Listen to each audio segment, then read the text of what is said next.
Hi, this is Anita Webb Weaver, and this is the first of a series I'm going to be doing for you on the subject of value.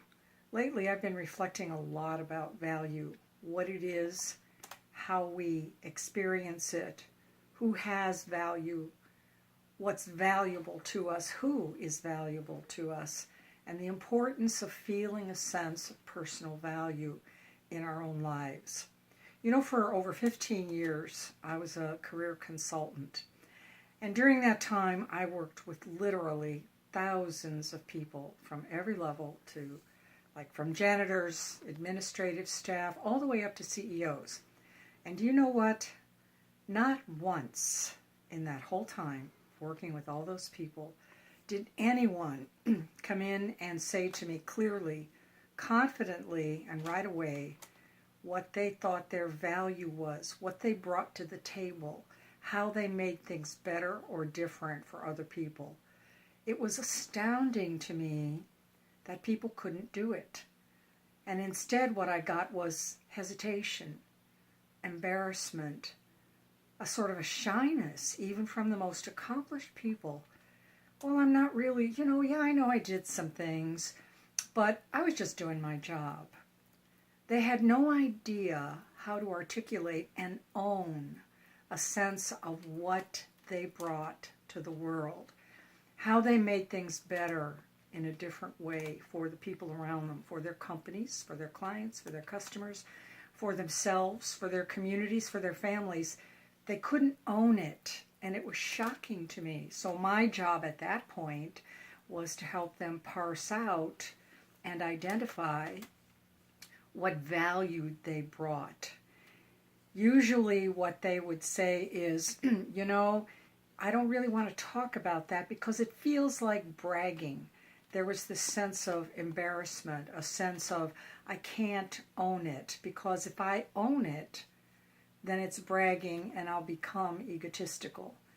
But the opposite is actually true. This is an ego invention that says you couldn't or shouldn't own what you do well, what you know how to do, what difference you make in the world. And even if it goes that far, you shouldn't do what you're capable of doing. That's an ego device. It's reverse humility. It's not true humility. And in a moment I'll talk about what I think real humility is. So in essence, what happens is all these people have all these talents and gifts that they're using or not using as much, but they're not owning them. So there's no sense or very little sense of how I'm valuable in the world, what I do, and how I do it, how it makes a difference.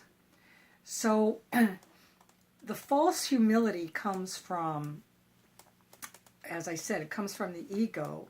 But the other piece of it is that the reason why it's false humility is that our gifts, our talents, our abilities, what we're able to do in the world, don't come from ourselves. They don't come from the ego. Instead, our gifts, our talents, our abilities are actually aspects of the divine. They've been seeded into us. It's part of how the divine wants to express itself in the world as our gifts, as our talents, flowing through us uniquely in our age, in our country, in our communities. So our talents and gifts flow from the divine. How could they not be valuable if they are part of the divine? And that's what we don't own. So to speak the truth about our gifts, our talents, what we bring to the table, how we are in the world, what we want to express in the world, is to express the truth of the divine as it wants to express uniquely through us. That's what we have to acknowledge. That's what we need to own. And as we do that, we begin to feel and experience a sense of confidence and deep appreciation about the value that we do in fact have. It doesn't come from the ego, that small self-concept. It comes from the larger self, the divine, the beingness that wants to express itself in the world. This is no small thing. We are partners with the divine in the world, making the world a better place, adding to new knowledge, creating innovations for our time and place. Take a look at nature. Nature is also an expression of the divine. The wind, the flowers, the trees. Could you imagine a beautiful rose saying to you as you walk by and appreciate its beauty and fragrance, "Oh no, don't look at me. I'm just too small and lowly here. I'm here in the dirt.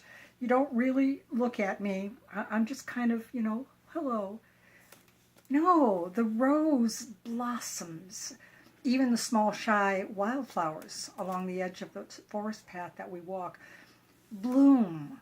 They blossom.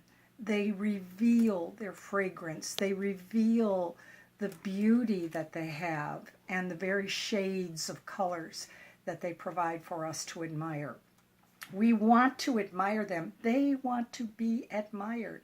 That's the attitude we should develop with our talents and our abilities as well. Not in a proud, egotistical way of saying, hello, it's me.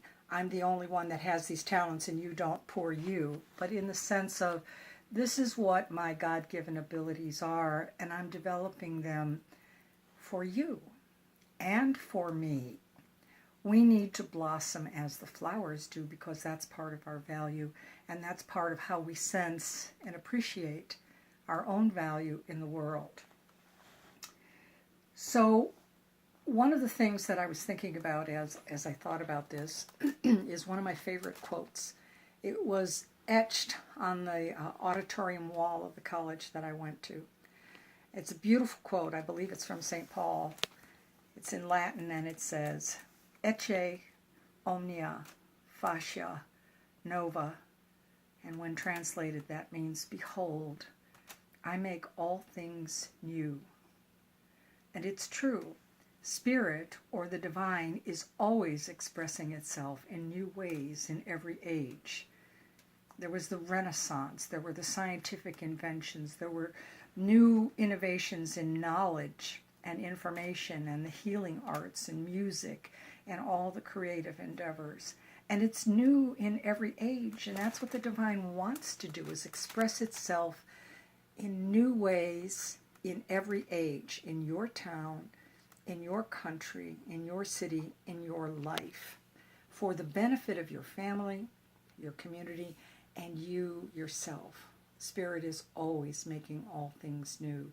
So why should we deny the divine, the spiritual part of us, its desire to express itself in the world? Because the only way it can express itself in the world is through us, through the gifts and talents we've been given, that we allow to emerge in new ways throughout our entire life. So own the sacredness of what your gifts are. Acknowledge them. Be grateful to Spirit and to the divine for those gifts, because it's your treasure. It's your value. And as you express and develop these beautiful gifts, you begin to know and appreciate your own value.